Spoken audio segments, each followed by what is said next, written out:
Ei, bine ne regăsim. Încercăm să înaintăm, să mai facem un pas în arhetipuri și am ajuns la ultimile 3, să spunem așa. Capricornul este ultima zonă, să spunem, de pe harta noastră natală sau hai să o numim ultimul arhetip de pământ.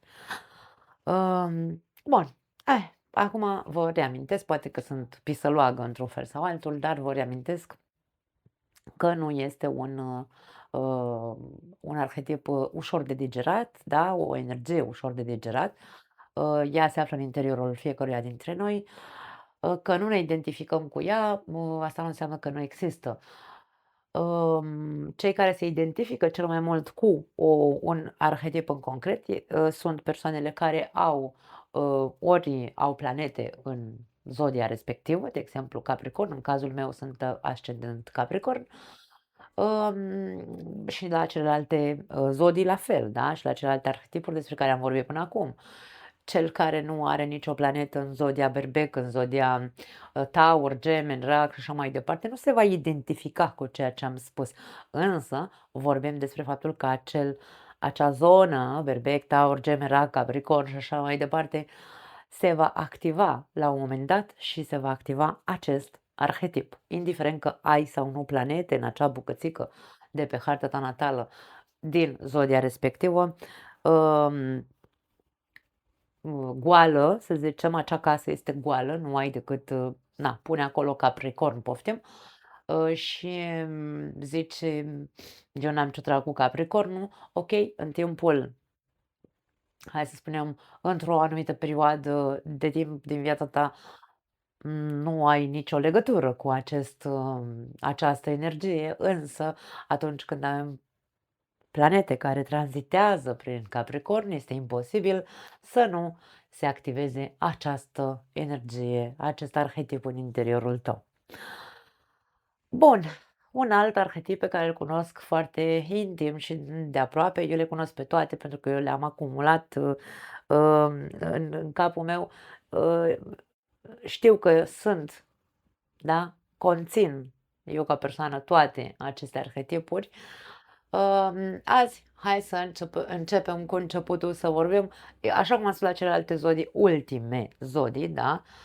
Nu mai putem să zicem că pozitivul întotdeauna se poate transforma în negativ când e dus în extremă, însă negativul în pozitiv, nu, în aceste cazuri nu, da? Începând de la Scorpion în sus, nu mai putem să mai facem aceeași um,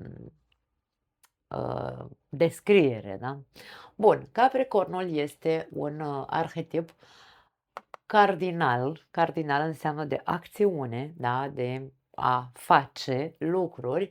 Cardinal de pământ. Foarte, combinație foarte ciudată. Acum, înainte să trecem la explicații, așa cum am făcut și la arhetipul săgetătorului, vreau să arăt anumite, hai să le numim lucruri în comun pe care le au fiecare grupul de zodii de pământ, Capricornul, Taurul și um, Fecioara, pentru că au în comun anumite, nu știu dacă să le numim, calități și defecte. Hai să le numim așa, ok? Au și pozitiv, au și negativ în comun. Când vorbim despre cardinalitate, la Săgetător nu am spus, m-am pierdut în vorbărie, să zicem. Însă când vorbim despre cardinalitate, o altă, hai să o numim așa, uh, nu asemănare, nu știu cum să spun, interacțiune sau da, hai să o numim asemănare pe care o are, este cu semnele cardinale. Pe o parte vorbim despre mă identific cu anumite lucruri din calități și defecte din celelalte 2 zodii de pământ și mă identific cu cardinalitatea celorlalte semne zodiacale, pentru că ce să vezi, aveam 4 semne cardinale, 4 semne fixe și 4 semne mutabile. Ok? În acest caz, Capricornul se identifică din punct de vedere cardinal al acțiunii, al a face, se identifică cu cardinalul din berbec, adică cu berbecul, pentru că este un alt semn cardinal. Putem să observăm, hai să zicem așa, o, nu știu dacă pot să-l numesc foc, că nu e foc, este pur și simplu zvâc, da? Zvâcul pe care îl vedem într-un berbec, îl putem vedea într-un capricorn. Atenție, aici că vorbim despre nativi, ca să ne înțelegem. Acum vorbesc despre nativi. Un nativ berbec și un nativ capricorn, îi vezi că au coarne amândoi, da? Au același zvâc. Sunt, da? Un alt semn cardinal este racul, care este cardinal de apă, berbecul este cardinal de foc, ăla e mai aprins, mai focos, mai așa. Capricornul e cardinal de pământ, este pe a face, dar el face, nu că face pe loc, el face, îi se spune constructor, da? El face, cum să zic, acțiunea cardinalității Capricornului este nu am altceva la mână decât, bine, mai am eu pe aici, am crema de mâini, dar nu vreau să o arăt pe aia. E ca și cum Capricornul, acțiunea Capricornului este asta, el construiește. Nu neapărat așa pe loc, însă el face în sus, el crește în sus, da? Crește, crește, crește până ajunge. Acțiunea lui este în sus către a face ceva care să aibă o bază solidă, care să dureze în timp. Asta este acțiunea cardinală de pământ, de a construi ceva solid. Pământul este fix nu ca element, mă refer, ci ca structură. Ok? Din zodiile de pământ, să spunem așa, asemănările dintre aceste arhetipuri de pământ sunt foarte multe. Responsabilitatea, prudența, nu o să vezi un semn de pământ că se aruncă cată unul cu capul înainte, nu. Sunt calculați, sunt asumați, sunt responsabili, prudenți, serioși. Comportamentele lor sunt foarte mature, deci îi vezi, da, în cei care au mult pământ pe harta lor natală, nu contează în ce zodie, se regăsesc în aceste, sunt perseverenți, nu se lasă până când nu își atingă, da, au răbdare foarte mare, sunt ambițioși, conservatori și rezervați, le place să-și vadă de pătrățica lor, conservatorii încearcă să păstreze, să conserve ceea ce ei fac, da, sunt practici, disciplinați. Vedem multe asemănători în ceea ce privește această parte de pământ din ei. Din punct de vedere negativ, asemănările sunt, hai să le numim, rigiditatea.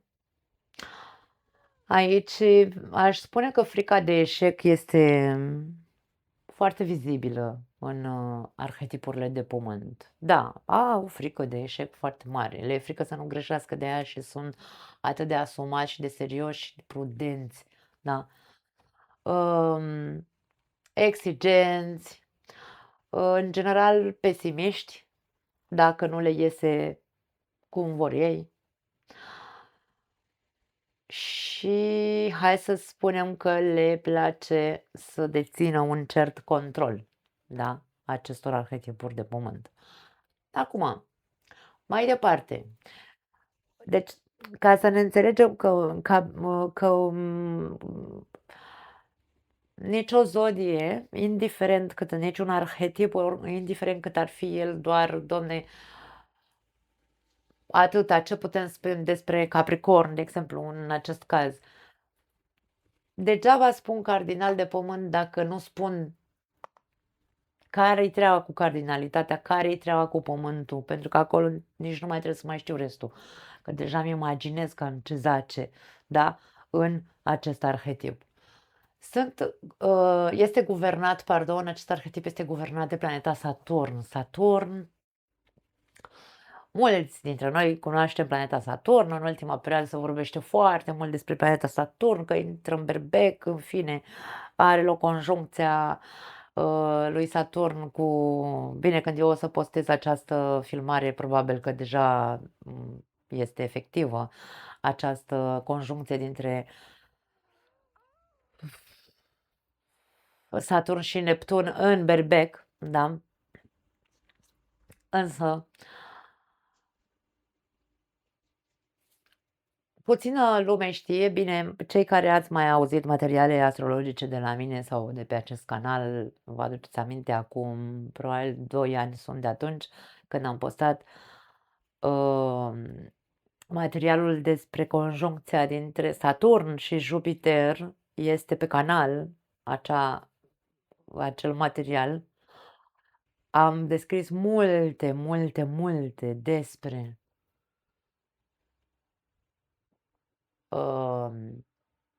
despre planeta Saturn.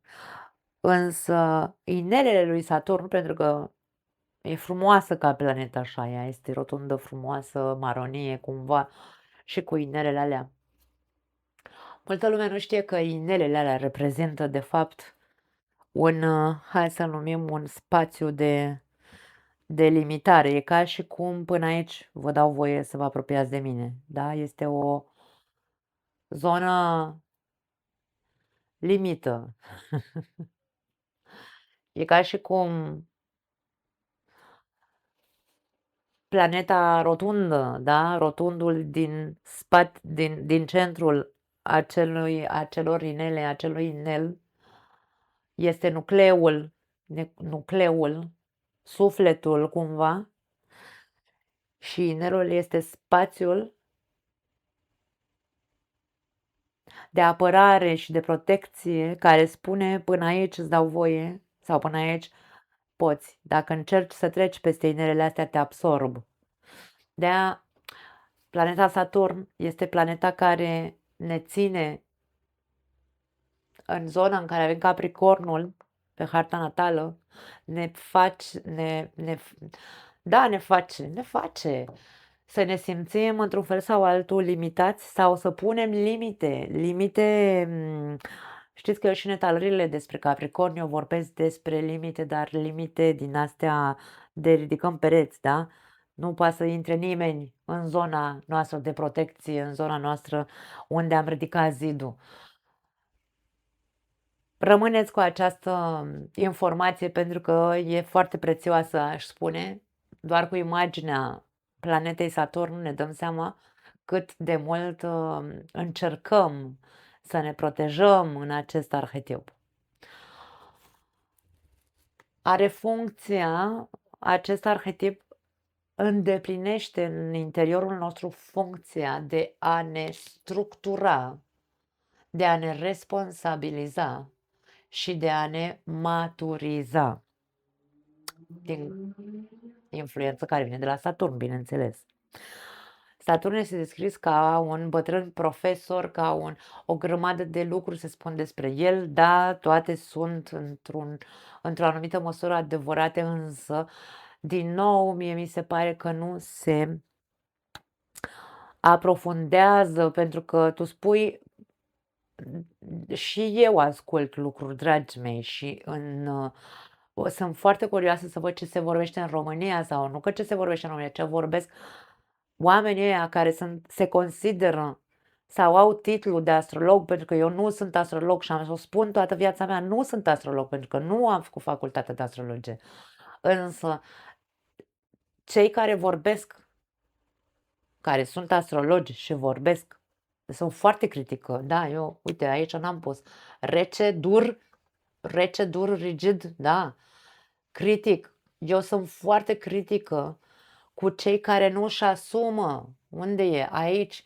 Să-și asume când încep să spună ceva, să spună tot, nu să spună o bucățică și după aia lumea să zică astrologia e un rahat, nu-ți servește la nimic, că bat câmpii toți astrologii. Domne, dacă tu ești astrolog și știi, cunoști, zi tot despre planeta aia. Nu spune doar că e bătrânul profesor, pentru că un om care nu este, hai să spunem, obișnuit cu a, nu știu, a capta informații astrologice sau legate de astrologie, o să zică, intră Saturn în berbec acum, vine și ne scoate pe toți la tablă să vedem ce facem cu proiectele care vrem să le începem, ne împiedică, ne pune nu știu ce, ne pune... Bătrânul profesor, acel bătrân profesor Saturn, suntem noi, dragii mei. Acea sămânță din interiorul nostru care vrea ce? Vrea să... Da? Aici verbele la care răspunde acest arhetip sunt eu mă construiesc sau eu construiesc o structură.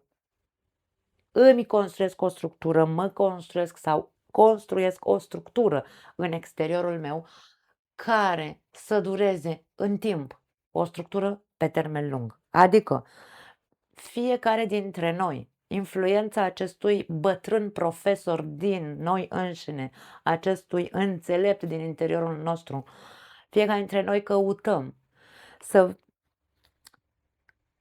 avem sau să construim o structură sau să ne construim pe interior o structură puternică, o structură viabilă, o structură care să ne țină sănătoși, dacă vreți, până la adânci bătrâneți.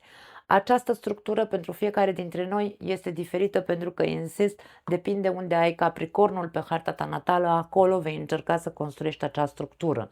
Nu toți saturnienii sau toți capricornii sau toți cei care aveți multe planete în zodia Capricorn, dar voi nu sunteți capricorni, sau cei care aveți Saturn pe ascendent, toți aveți această influență și această necesitate sau nevoie de a construi ceva sau a vă construi pe voi. Dacă este pe ascendent sau în casa 1 Saturn, de exemplu, este nevoia pe care tu o simți să te construiești pe tine, pe dinăuntru, cu o foarte bună, da, cruce, structură, Doamne. După legile tale, după normele tale, Saturn înseamnă legi, norme și așa mai departe. Însă, bineînțeles, nu... Astrologia pentru mine e interminabilă, explicațiile sunt interminabile. Eu pot aici să vă dau, am o carte întreagă despre Saturn în casă. Nu, degeaba mă chinui să vorbesc o oră, pentru că nici așa nu voi termina. Și bineînțeles că fiecare dintre noi acest Saturn și acest Capricorn îl simțim diferit. Depinde cum am crescut, depinde în ce comunitate suntem și în ziua de astăzi, depinde dacă am reușit să facem anumite prin ce am trecut, cum ne-au afectat acele trăiri și așa mai departe. Însă, insist, Saturn este în noi, acel înțelept îl avem în noi, acea sămânță matură există în noi, doar trebuie să contactăm cu ea, da? Să contactăm cu ea. Așadar, funcția acestui Saturn și acestui Capricorn din interiorul nostru este să ne ajute să ne structurăm, responsabilizăm și maturizăm. Acum hai să vedem ce facem cu aceste cuvinte, pentru că structură, responsabilitate, asumare și maturizare sună foarte, eu aș spune cu multă greutate, multă greutate. Aici greu, eu am scris povere aici, dar e vorba de greutate. Sunt cuvinte cu foarte multă greutate, dragii mei, care sunt în interiorul nostru. Acea greutate se află în interiorul nostru, acolo unde avem Capricornul. Din punct de vedere pozitiv, insist, toți, fiecare dintre noi, unde avem Capricornul, acolo suntem prudenți, responsabili, asumați, serioși. Comportamentul nostru este matur, de mici copii. În cazul ascendenților Capricorni, pentru că insist, eu mereu mă dau exemplu pe mine, pentru că sunt cel mai bun exemplu pe care eu îl cunosc, dragii mei, nu pentru că încerc să fiu aici arogantă. De mic copil mi-aduc aminte că eu am fost și mulți dintre cei care sunteți la vârstele astea mai înaintate, da? De la, hai să spunem, 38 de ani în sus, da? Și mai ales cu ascendent Capricorn, vorbim despre copiii ăia bătrâni cumva, da? Copii maturi, copii responsabili care, chiar dacă toți am crescut cu cheia la gât, nu erau toți copiii la fel. Eu am cunoscut, bineînțeles, am amintiri în care copiii vecinilor își pierdeau cheia sau ce știu, se duceau, făceau alte prostii. Niciodată n-am făcut chestia asta. Bine, am făcut o prostie și eu o singură dată, dar vreau să zic că o singură palmă, da, mi-am luat. Și mi-a trecut prostia din cap. De-aia spun, comportamentul este unul foarte serios și foarte matur. Realism, vorbim despre persoane foarte cu picioarele pe pământ, foarte, eu aș spune prea mult. Aceste calități în ceea ce privește acest arhetip sunt foarte înrădăcinate și foarte, hai să le spunem, exagerate. Sunt calități, însă sunt cu greutate rău de tot. Da? Acum, vreau să fac un pic o paranteză, pentru că probabil, așa cum, bineînțeles, sunt toate arhetipurile pe care le-am povestit până acum, sunt multe persoane care probabil zic, băi, ce vorbește asta? Că eu, de exemplu, nu știu, am cunoscut o balanță sau am cunoscut un geamăn sau am cunoscut un nu știu ce, alt arhetip care, bă, n-avea doar ce treabă cu echilibru, n-avea doar, și aici puteți să spuneți același lucru. Băi, am cunoscut Capricorn, dar nu are, nicio treabă cu responsabilitatea, cu prudența, cu asumarea, cu realismul, e așa, tururu. Pentru că soarele, dragii mei, în cazul nativilor, de exemplu, da, din fiecare arhetip despre care am vorbit până acum, vine în ADN-ul lor cu astea. Dar dacă soarele ăla este, hai să-l numim,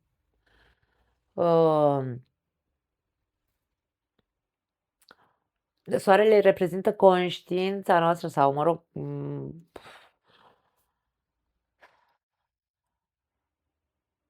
capacitatea noastră de a ne auto-observa, pentru că dacă aș fi fost născută în zona Capricornului și nu eram, da, n-aveam nicio treabă cu ceea ce zic aici, însă am capacitatea să mă auto-observ. Dacă eu nu mă auto-observ că, băi, nu sunt responsabilă, nu sunt așa, dar trebuie să-mi reflecteze, da? Să-mi reflecteze ceva. Pentru că dacă eu nu sunt, hai să zicem, responsabilă și sunt, nu știu, am orice alt gen de comportament, se vede. Ori aici pentru că sunt foarte, nu știu dacă neapărat că sunt foarte rece, că pot să fiu foarte caldă. Hai să zicem contrariu. Nu, când o persoană nu e responsabilă, prudentă, asumată, ce e? E de asta așa, fliu-fliu prin lume, da? Nu știu, e visătoare, e cealaltă extremă, da? Visătoare, își asumă riscuri, face orice, altceva numai nu-și activează energia asta, da? De ce? Pentru că acea persoană e posibil să se fi născut doar cu soarele în Capricorn, atenție, și să nu aibă nicio altă planetă în zodia Capricornului. Și restul planetelor da, planetele personale, am vorbit în arhetipul Scorpionului, am dat foarte multe explicații despre cam cum funcționează planetele personale și planetele transpersonale.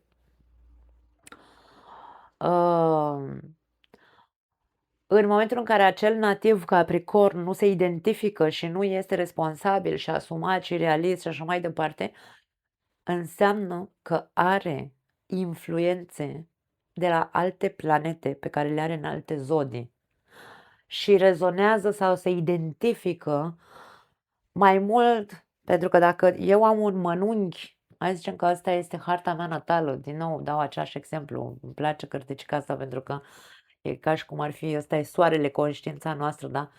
Astea de aici, primul cerculeț din interior, hai să văd, să nu se vadă umbra, poate să reprezinte acele planete personale. Mercur, Marte, Venus, da? Cu care noi ne identificăm pentru că sunt dorințele noastre, sunt planete care le simțim în interiorul nostru, da? Energii pe care le simțim în interiorul nostru. Ei bine, dacă soarele meu este singur, hai să spunem aici, într-o zonă, singurel aici, în zona asta, da? Restul planetelor sunt așezate într-o altă casă, nici nu contează. Aici, aici, dar sunt toate mănunchi într-o singură zonă și soarele meu a rămas aici în casa asta singur. N-am nicio șansă să mă identific cu acest arhetip. Nicio șansă pot să fiu născut în zodia Capricornului și nu mă identific, da? De-aia vorbim, astea sunt diferențele, de ce unii nu se identifică cu arhetipul în care sunt născuți, pentru că se identifică cu celelalte energii care sunt mănunchi într-o altă zonă, da? Și îi activează un alt gen de caracter. Însă,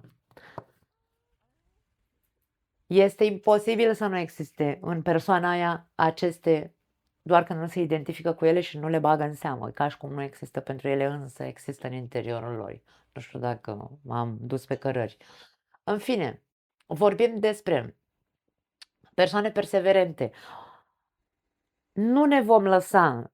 Capricornul, arhetipul Capricornului din interiorul nostru nu ne va lăsa să renunțăm la ceea ce vrem să construim. Da? Suntem foarte perseverenți, disciplinați, practici, integri cu, în primul și în primul rând, cu noi și zicem, bă, eu vreau să construiesc asta. Acolo stau, frate. Timpul, uite, n-am scris, timpul, din nou, în arhetipul Capricornului se află în venele noastre noțiunea timpului. Timpul reprezintă, hai să zicem așa, acel ceas, nu neapărat ceasul biologic, ci timpul care trece pe lângă noi. Arhetipul Capricornului, acolo unde îl avem, acolo vom fi, în arhetipul Capricornului, vom fi foarte conștienți de trecerea timpului. Unii dintre noi, în momentul în care vibrăm pe negativ sau hai să spunem că am exagerat această pozitivitate, aceste calități, le-am exagerat atât de mult încât le-am transformat într-un comportament negativ, timpul este o povară pentru noi. E ca și cum nu mai mă ia Dumnezeu odată. Da? Asta e impresia pe care o avem. Senzația în corp este asta. Apoi, ce mai avem aici? Conservatori și rezervați. Da, suntem foarte... Acolo unde avem Capricornul pe harta noastră natală, suntem foarte rezervați. Nu, frate, nu mă dau din casă, lasă casa mea, că inelele lui Saturn, da? Până aici ai voie să intri în viața mea, mai mult de atât nu. Eu îți dau voie, îți deschid ușa, însă ai niște limite, să știi. Și aici vorbim despre respect foarte mult, deci vorbim despre un trebuie atât de mare, eu aici am scris trebuie și asta trebuie înțeles foarte bine. Cuvântul trebuie se simte ca o obligație pentru noi. Dar obligație, eu aș spune și din punct de vedere pozitiv, pentru că ajută foarte mult să fim practici și disciplinați, da, și foarte realiști, însă în același timp, din punct de vedere negativ, obligația ne face să avem tot timpul sau să ne luăm în cârcă poverile altora, hai să spunem, acel 10 de bâte, vă aduceți aminte? Eu când văd 10 de bâte mereu îmi aduc aminte și îl asociez foarte mult cu Capricornul, pentru că îmi iau poverile altora și responsabilitățile altora pe umerii mei și mă cocoșez eu din cauza că nu am eu cercuri ale lui Saturn în care să-mi pun eu o limită mie și să spun ajunge, nu te mai încărca, că nu sunt problemele tale. Da? Cam asta este. Ui, sunt atât de focoasă că când vorbesc despre Saturn, despre Pluto, am fost la fel la Scorpioni. Saturn înțeles cu adevărat, da? Pentru că el poate să ne facă să punem foarte multe, hai să le numim limite în exteriorul nostru, însă pe noi înșine ne limităm din punct de vedere negativ, din cauza exigenței care se află în noi și din cauza fricii, frica de eșec în special. Însă Saturn face ca în noi să existe acel pesimism, acea frică nu inconștientă, irelevantă, aș spune, da. Îmi cer scuze, dragii mei, am fost din nou răcită cu timpul ăsta la noi, bat niște vânturi și că suntem în Polul Nord. Așadar, să înțelegem că acest trebuie, nu trebuie. Vă aduceți aminte că la mine teală cuvântul trebuie îl spun extraordinar de des, de foarte multe ori mi-am adus aminte. Eu când zic trebuie, mi-aduc aminte, zic, iar îmi iese Capricornul din mine. Trebuie nu ca obligație sau, hai să spunem, ca obligație când vreau să construiesc, trebuie să fac. Dacă nu fac, nu construiesc nimic, nu-i așa? Adică nu, degeaba, nu pui cărămidă peste cărămidă, n-ai cum să faci o casă. Dar ca construcție pot să mă oblig cu acest trebuie, însă ca povară, să o iau ca povară, ca pe o povară în cârca mea, nu. Nu ca pe o obligație din aia de... Ați înțeles. Mai departe, ambițioși, suntem foarte ambițioși. Unde avem Capricornul pe harta natală, suntem foarte ambițioși. Avem foarte multă răbdare, după cum am zis, și suntem aici obedient, am scris. Respectăm regulile foarte mult. Etica e foarte importantă. Da, cei ce nu se identifică, etica și respectul este extrem de importantă pentru Capricorn. Și obediența este despre acel copil matur despre care vorbeam, da? Care își ascultă părinții, care ascultă și dă, cum era pe vremea noastră, eu am o vorbă și am spus-o nenumărate rânduri și o folosesc și în ziua de astăzi câteodată. Eram copiii care dădeam sărmâna și la pietrele de pe stradă, dragii mei, da? Mulți dintre noi am crescut în această structură capricorniană sau saturniană, dacă vreți, la noi în casă. Cel puțin a fost cazul meu. Eu am Capricornul pe casa a 12-a și pe casa a 1. O bucățică din casa 1, e adevărat, dar ascendentul îl am acolo. Și mare parte din casa mea a 12-a, sau nu, toată casa a 12-a este guvernată de Capricorn la mine. Casa 12-a este casa memoriei ancestrilor, dacă vreți. Viața intrauterină e ca și cum eu am venit la pachet cu obediența, cu... Nu, răbdarea nu m-a caracterizat că-s berbec ce să fac, asta este, sunt pe repede înainte, dar am venit la pachet cu toate aceste lucruri și am venit la pachet și cu aceste lucruri negative, bineînțeles. Însă, etica și respectul, m-ați mai auzit, pentru mine respectul e primul. E literă de lege. Lege, tată, aici cu Capricornul. Pardon, unde e legea? Aici. Lege. Capricornul scrie legea, își scrie propria lege, da? Într-un fel sau altul. Mai departe, din punct de vedere negativ, tot ce este pe pozitiv calitățile astea duse la extremă, așa cum am spus la celelalte arhetipuri, se transformă în ceva negativ pentru noi, în ceva toxic, dragii mei. În ce se transformă? În răceală foarte mare. Suntem duri, duri ca piatra, rocă suntem. Capricornul este capra, animalul din zodiac, capra. Însă, n-am spus niciodată, dar o să vă povestesc acum, că toți suntem la povești. Acea capră care este reprezentată, acel animal care reprezintă zodia Capricornului, ce să vezi, are coada de pește.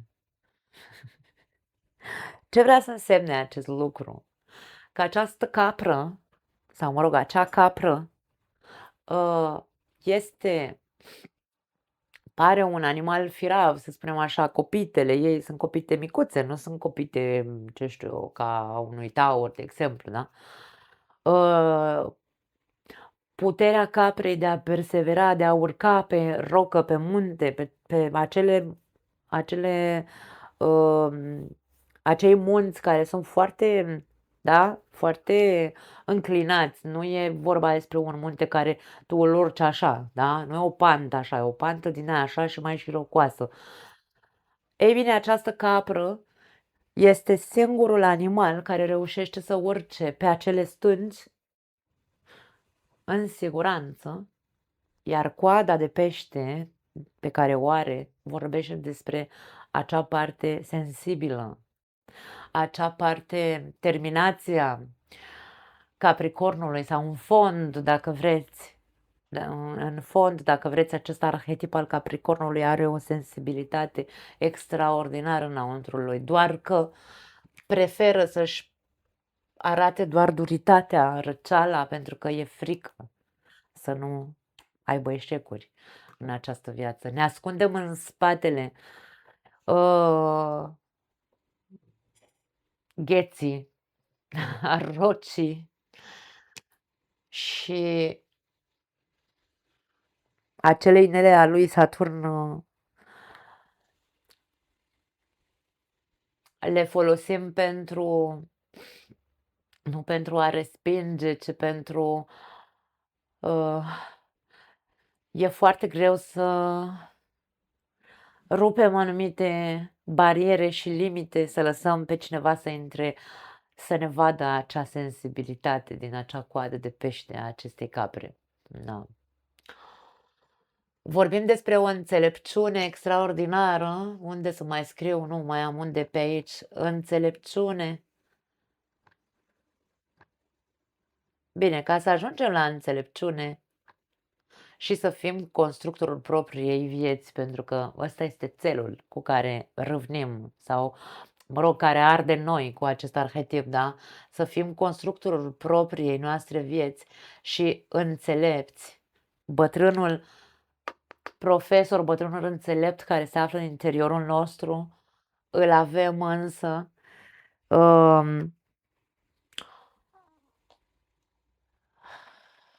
câteodată acestui bătrân înțelept trebuie să-i dăm mână liberă, trebuie să-i rupem inelele alea după care ne ascundem. Da? Asta e metafora din interiorul nostru, acele limite pe care ni le autoimpunem. Da? Pentru că aici autoexigență și autoimpunere de limite, de multe ori nu sunt ceilalți care ne limitează, noi suntem proprii noștri dușmani și proprii noștri, cum se numește, călăi, dacă vreți, sau cei care ne încarcerează, cum se numesc, ăștia care proprii noi, nu noi suntem prizonierii propriilor noastre limitări. Cred că s-a înțeles. Da. Bun. Manifestarea negativă este una foarte dură. Aici putem, probabil, sau mulți dintre voi care cunoașteți persoane care au această energie capricorniană foarte dezvoltată în interiorul lor, probabil că ceea ce percepeți mai mult este partea negativă. oricum de foarte multe ori nu prea se dă, hai să spunem așa, nu prea se apreciază, da, calitățile unei persoane. Întotdeauna noi oamenii suntem atât de ipocriți încât apreciem ce? Nu apreciem. Ce facem? Criticăm, vedem gunoiul, Doamne, din ochiul celuilalt, dar noi nu vedem niciun soi de calitate în el și de aia suntem unde suntem ca umanitate. Eu mă mir că nu ne-am stins mai devreme. Ideea este că în momentul în care atât de multă responsabilitate, prudență, seriozitate, maturitate, asumare, realism și așa mai departe, dus în extreme, dragii mei, ce face este că activează sau devine atât de toxic pentru noi și ajungem o stană de piatră foarte rigizi. Nu mai face nimeni nimic cu noi. Fricoși, dar nu fricoși așa ca un iepure, nu. Ne e frică să mai intrăm în contact cu alte persoane. De aia rece și duri și vorbim aici despre izolare, da? Ne izolăm, singurătate, preferăm să stăm singuri, nu mai vreau uh, niciun nimic în viața mea, nu mai vreau pe nimeni, să nu-mi încalce nimeni inelele lui Saturn, da? Pentru că nu, aici frica de a eșua din nou sau de a pierde sau de a suferi din nou este foarte mare. Vinovăția și pesimismul este foarte la ea acasă aici. Avem de foarte multe ori, probabil că ne simțim vinovați și pentru ceea ce n-am făcut noi. De foarte multe ori, din nou vinovăția poate fi transformată sau transpolată, nu, cred că nu, stai că nu-mi sună în românește, transferată celuilalt, proiectată pe celălalt. Suntem victime, da? Sau, cum zic eu, plângăcioși. Ne plângem toată ziua. Viața asta, de rahat, cum am zis mai devreme, că nu mai trece timpul ăsta odată să mă ia Dumnezeu. Da, ne putem duce, departe. Pentru că duritatea noastră nu este doar cu cei din exterior, da? Duritatea noastră este întâi cu noi. Capricornul este arhetipul care atunci când este critic cu cineva, nu este critic cu cineva pentru că i s-a năzărit, pentru că el e primul, din prima linie, îmi vine să spun, Capricornul este arhetipul celui din prima linie care întâi s-a criticat pe el. Și el are o etică și un grad de respect atât de mare, încât tot timpul se critică. Tot timpul găsește ceva, un cusur la el, tot timpul găsește, n-am făcut bine. Trebuie este cuvântul care am zis, insist, egal Capricorn, trebuie, obligația, dar critica sau autocritica, autoexigența și autocritica, întâi este față de el însuși și apoi modul de a se apăra este, în general, victimizându-se sau simțindu-se vinovat. Sau, de ce nu invers? Se victimizează sau îi critică pe ceilalți că i-au făcut rău și vinovăția este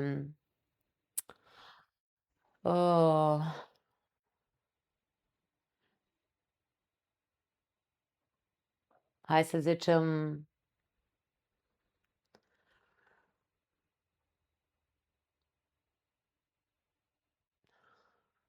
mi-am pierdut ideea. Nu știu de ce mi-am pierdut ideea, dar era ceva important. Dați-mi pauză, poate mi-aduc aminte. Da, mi-am adus aminte. Critica și faptul că îi învinovățește pe ceilalți, proiectează pe ceilalți și critică pe ceilalți, după aia are păreri de rău, după aia din nou își face rău singur. Dar Răceala și duritatea din interiorul lui și rigiditatea nu îl face, nu că nu îl face, nu ne dă voie să recunoaștem. În interiorul nostru ne pisăm singuri și ne dăm pumni în cap în interior, metaforic vorbind, însă nici nu mergem să, nu știu, nici nu ne cerem iertare. E foarte complicat, e foarte greu aici de digerat greutatea asta pe care o simțim cu acest arhetip. Singurătatea este una dintre, eu aș spune, cea mai teribilă alegere, pentru că cel mai greu în acest arhetip este să acceptăm ideea că suntem animale sociale. Capricornul e în stare să trăiască singur toată viața lui. Aș spune că este arhetipul care ne face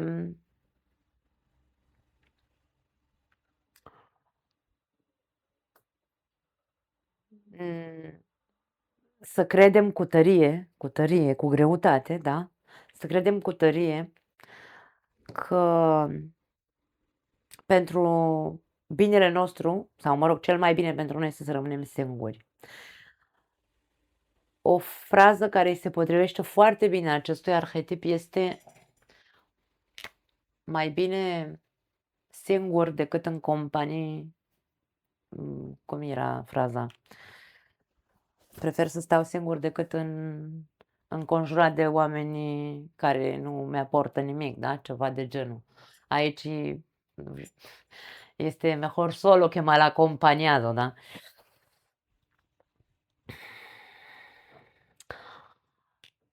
Aș spune că în acest arhetip căutăm calitatea, nu cantitatea.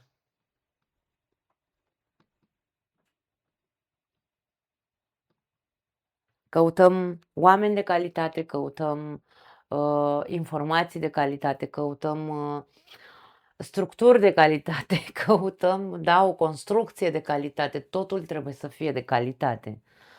Nu ne place, da, nu vom căuta să ne umplem buluc, să ne înconjurăm buluc de oameni ca să ne umple spațiul, nu, lasă-mă așa singură că eu cu ale mele sunt mai bine, da, cumva. Nu, eu sunt o persoană foarte sociabilă, dar eu ce nu suport este gălăgia.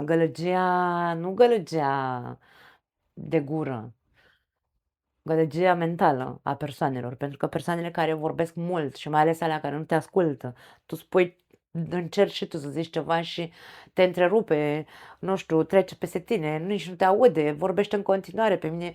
Eu nu suport, deci nu suport persoanele astea. Nici nu au ce să caute în viața mea. Și aici, de-aia spun, calitatea peste cantitate, nu.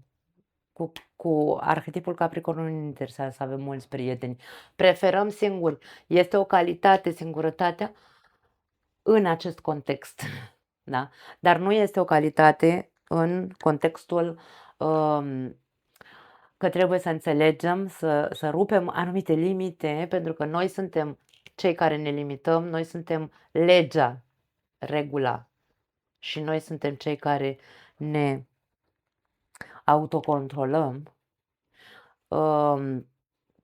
Când e vorba despre singurătate și izolare mai ales, da? Noi suntem cei care trebuie să aplicăm legea altfel pentru noi. Este foarte ok, este perfect, calitate în loc de cantitate, însă hai să încercăm să găsim un grup de calitate. De ce spun grup? Aici, din nou, o altă asociere pe care trebuie să nu o uităm, pentru că îi aparține acestui arhetip și lui Saturn. Atât Saturn cât și Capricornul, sau când spunem Saturn, spunem Capricorn, da? Și când spunem Capricorn și Saturn, spunem casa 10-a.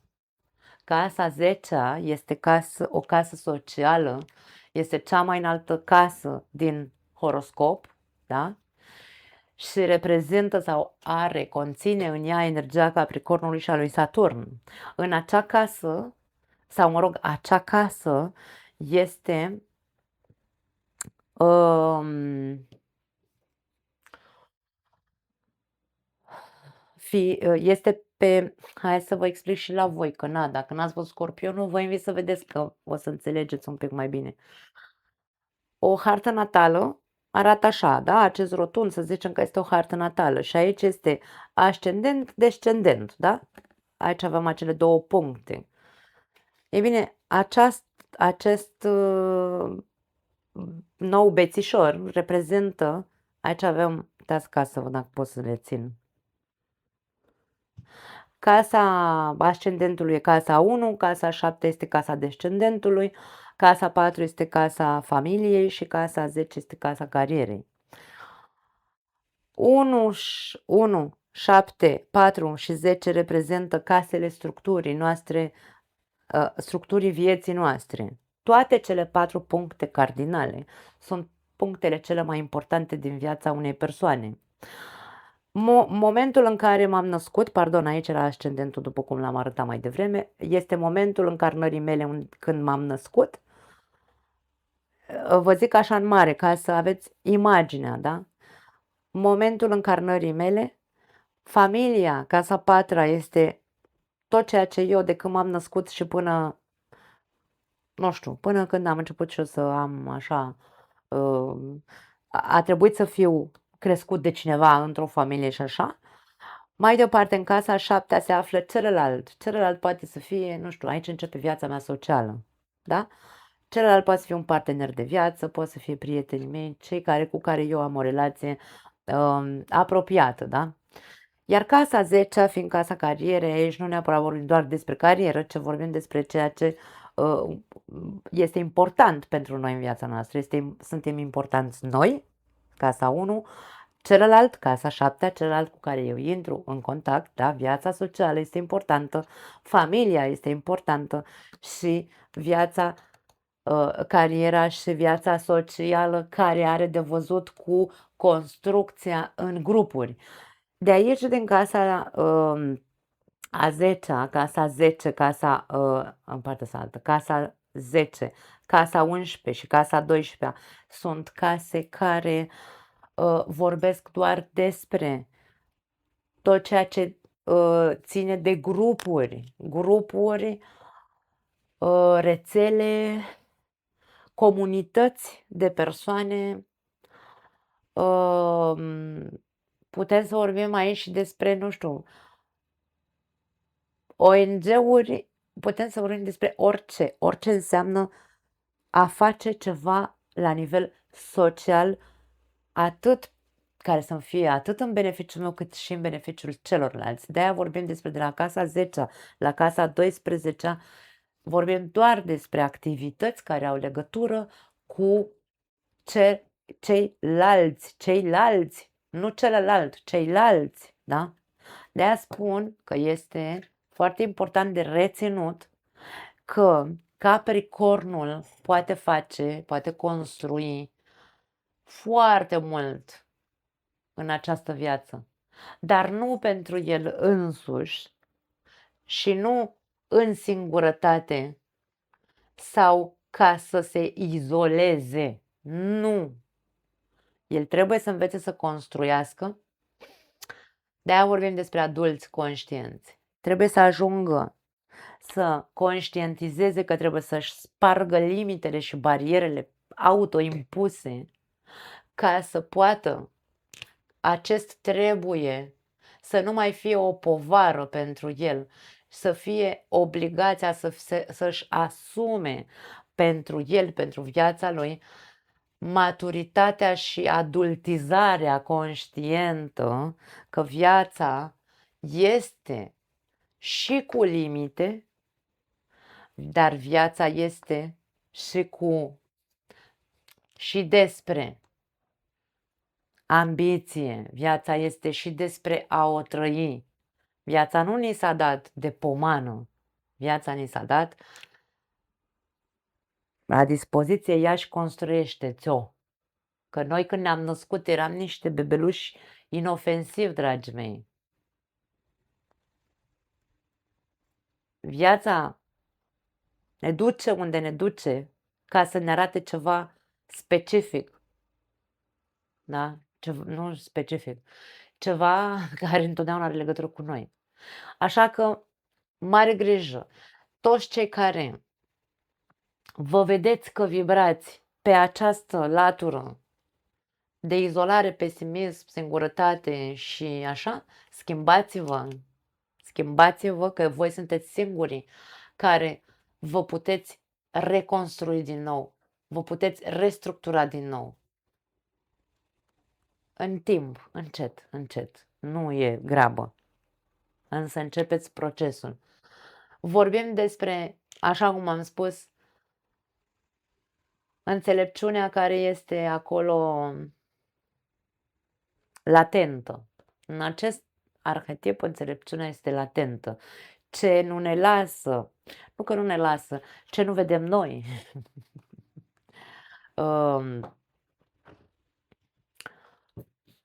Ca înțelepciune înăuntru nostru și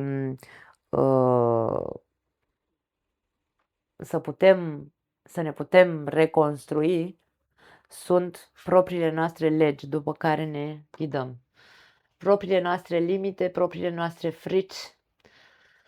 Când schimbăm, hai să numim chipul, într-un fel sau altul, atunci nimeni nu ne mai stă în cale, nimeni și nimic. Într-un mod foarte conștient, adult, cu respect, da, cu respect, cu perseverență și cu toată practicitatea și cu tot realismul de care suntem capabili, vom începe să construim cu adevărat, să ne construim cu adevărat o viață nouă și să ne o trăim așa înțelept, cu puțini prieteni, dar buni.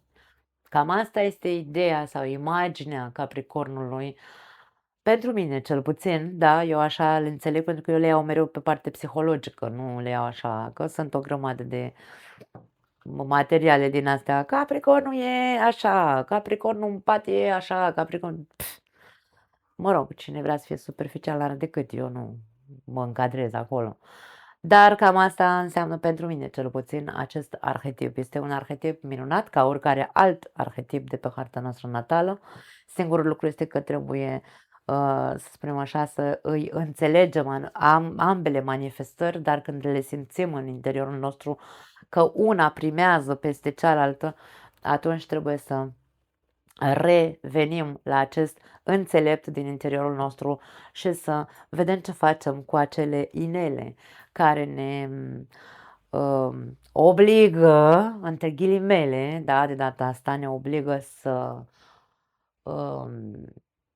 să ne autolimităm și să ne vedem unde este, aș mai spune încă ceva, unde e limita, să ne întrebăm fiecare dintre noi unde este limita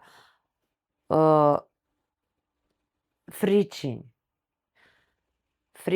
de eșec. Sau când avem de gând să lucrăm cu noi ca să putem să depășim această frică de eșec. Sau frică, poate nu e doar de eșec, e pur și simplu frica de a trăi, de ce nu? Sunt multe persoane care insist, se vede că sunt cocârjate, nu neapărat că sunt cocârjate fizic, dar povara, greutatea se simte, timpul apasă rău pe umerii acestor persoane și preferă să plece, da, să se roage. Eu am auzit persoane care se rugau, ia-mă, Doamne, că nu mai pot. Dar, în schimb, rămânea acolo înțepenit, nu făcea nimic. Și nu e ok, dragii mei, pentru că acest Capricorn din noi este un constructor. Și constructorul ăla care, de exemplu, cel mai vizibil este ăla care construiește un bloc. Ăla nu va construi un bloc dacă stă și se plânge, aoleu, dar de ce cărămizile astea nu se pun una peste alta? Dacă nu pune mâna la treabă, cârca. Da. Așa că mai multă muncă cu ceea ce înseamnă propria construcție interioară și mai puțină muncă în exterior, aș spune, da? Ca să putem să ne construim cu adevărat acea viață proprie trăită cu înțelepciune și cu bunăstare și să ne bucurăm de abundență, dragii mei, pentru că Capricornul este acel diamant neșlefuit, dacă vreți, care, dacă își face treaba cu el însuși, reușește să strălucească mult, mult timp, mult, să dureze mult în timp. Cam asta este, dragii mei. Când vom vorbi despre Saturn, vom mai vorbi mai multe, mult mai multe fațete a lui Saturn, că nu sunt doar astea, da? Bun, vă pupăcesc, vă aștept să povestiți ce vreți voi despre Capricornul din voi. Ne vedem, ceau!